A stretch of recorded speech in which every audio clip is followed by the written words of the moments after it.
Hello everyone, welcome to my YouTube channel steno vibes. आज हम लिखेंगे SSC stenographer previous year dictation. Grade D की ये dictation है, 800 वर्ड्स है। इसे आपको दो डिफरेंट स्पीड पर प्रोवाइड की जाएगी, 85 word per minute and then 105 word per minute पर। So be ready for the dictation at the speed of 85 word per minute. Start. Sir, I am very glad that I have the opportunity to take part in the discussion on the demands for grants in respect of the Ministry of Labour. I am glad we have got a very good Labour Minister, but I do not know whether he is able to take all the necessary steps to improve the labor situation in this country at this crucial movement.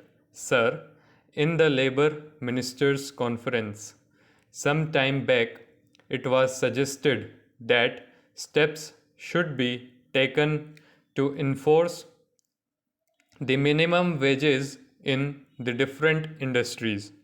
It was also suggested that non-implementation of minimum wages should be declared as cognizable offense and the offenders should be arrested.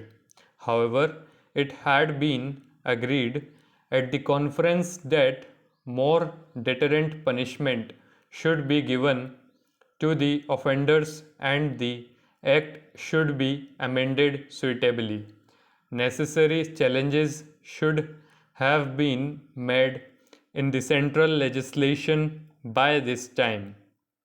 The Industrial Dispute Act had become outdated and it should be completely overhauled. Sir, if the administration of Provident Fund scheme at various levels has to be fully advantageous to the employees, there should be naturally be regional offices which could directly deal with the members of the fund who go in for advances, loans, etc.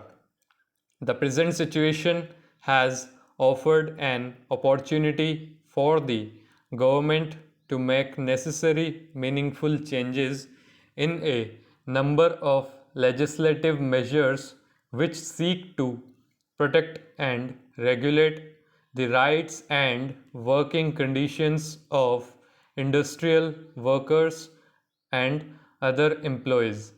In fact, several clauses of the legislative measures have little relevance to the present day conditions. Regarding the Apprenticeship Act, once our Prime Minister said in the State Labour Ministers' Conference that the Apprenticeship Act had not been implemented vigorously. It had not been given a trial. Utilization of apprenticeship opportunities or filling such vacancies has not been uniform in all the states.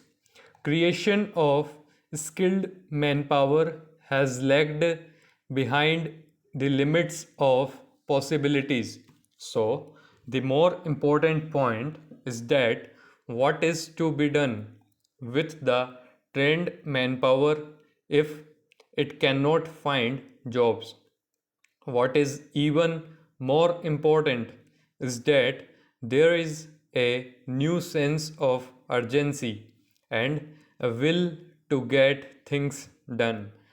With regard to this, the basic problem related neither to the number of apprentices nor to the value of their stipends. Furthermore, the gross contribution to the fund has been increasing year after year, but the average refund amount is not increasing accordingly. Sir, the industrial policy regulation clearly mentions that In the process of rapid industrial development, labor assumes a vital role to help establish a socialistic pattern of society. The main problems facing the working class are of a getting adequate wages, essential commodities at prices they can afford, some sort of shelter and cloth. The government's minimum needs program has hardly reached the working class. The vast majority of laborers are unable to make both ends meet. The government has mentioned endlessly on the question of evolving a national policy or on integrated wages, incomes, and price policy. Sir, it has claimed that the emergency has brought discipline among laborers and the production has been increased. Yes, it is a fact, but the laborers are forced to work and they are forced not to take part in the trade union activities. The trade union rights have been completely taken away from the labor, but, sir, I want to impress upon the minister that motivations for work should not be imposed from outside, but it should come from within. A contented labor force is an asset to the development of industries. You have taken away the permitted bonus.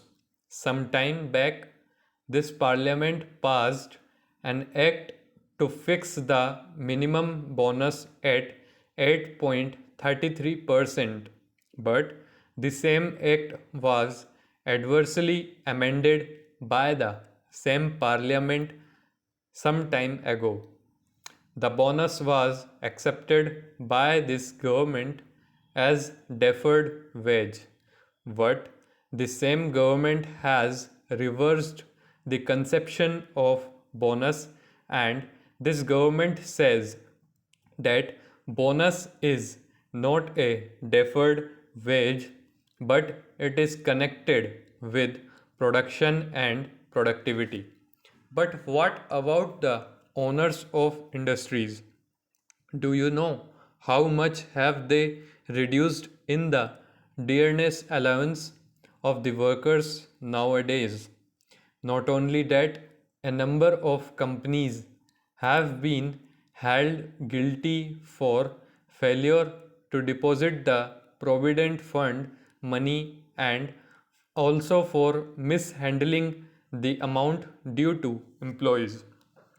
The total number of employees covered by the scheme was 60 lakh, which was subsequently increased to 70 lakhs.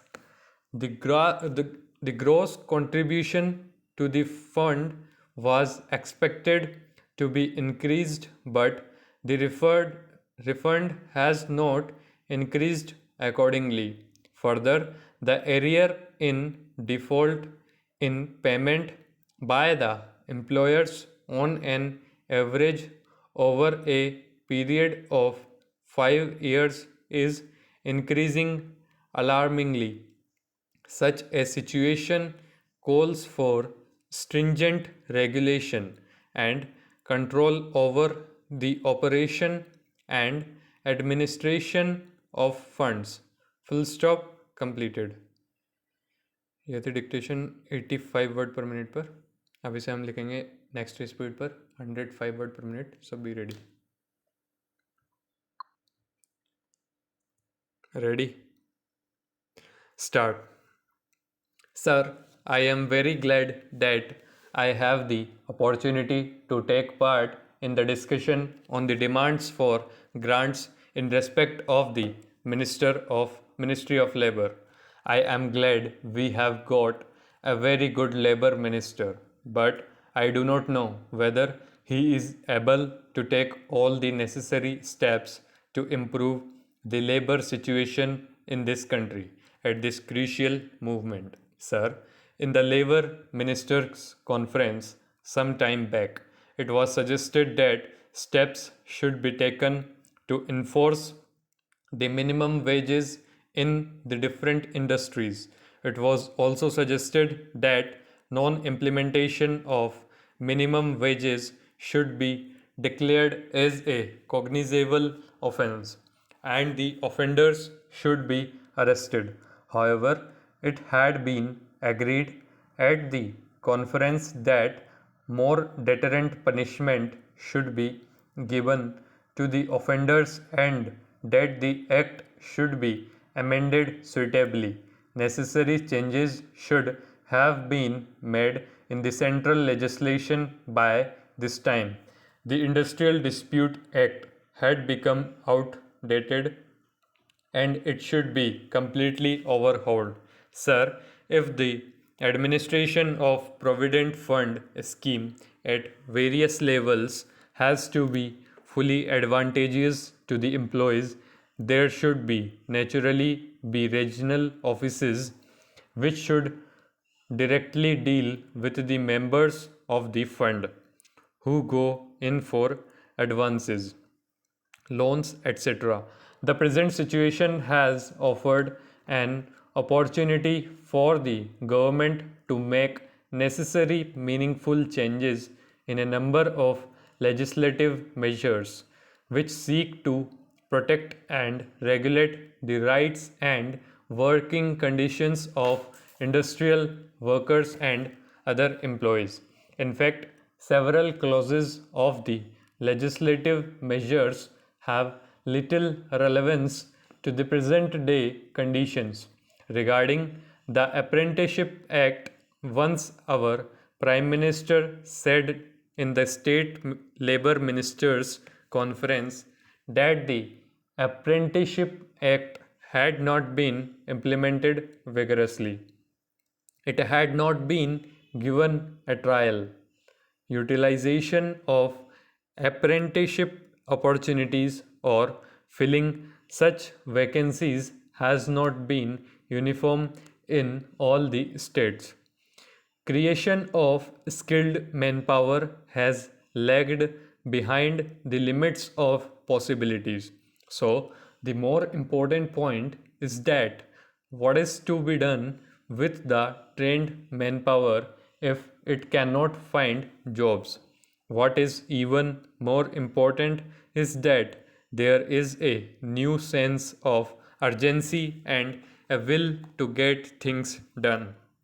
With regard to this, the basic problem related neither to the number of apprentices nor to the value of their stipends. Furthermore, the gross contribution to the fund has been increasing year after year, but the average refund amount is not increasing accordingly. Sir, the industrial policy regulation clearly mentions that in the process of rapid industrial development, labor assumes a vital role to help establish a socialistic pattern of society. The main problems facing the working class are of getting adequate wages, essential commodities at prices they can afford, some sort of shelter commodities at prices and cloth. The government's minimum needs program has hardly reached the working class. The vast majority of laborers are unable to make both ends meet. The government has mentioned endlessly on the question of evolving a national policy or on integrated wages, incomes, and price policy. Sir, it has claimed that the emergency has brought discipline among laborers and the production has been increased. Yes, it is a fact, but the laborers are forced to work and they are forced not to take part in the trade union activities. The trade union rights have been completely taken away from the labor. But, sir, I want to impress upon the minister that motivations for work should not be imposed from outside, but it should come from within. A contented labor force is an asset to the development of industries. You have taken away the permitted bonus. Some time back, this parliament passed an act to fix the minimum bonus at 8.33%. But the same act was adversely amended by the same parliament some time ago. The bonus was accepted by this government as deferred wage, but the same government has reversed the conception of bonus, and this government says that bonus is not a deferred wage, but it is connected with production and productivity. But what about the owners of industries? Do you know how much have they reduced in the dearness allowance of the workers nowadays? Not only that, a number of companies have been held guilty for failure to the deposit provident fund money and also for mishandling the amount due to employees. The total number of employees covered by the scheme was 60 lakh, which was subsequently increased to 70 lakhs.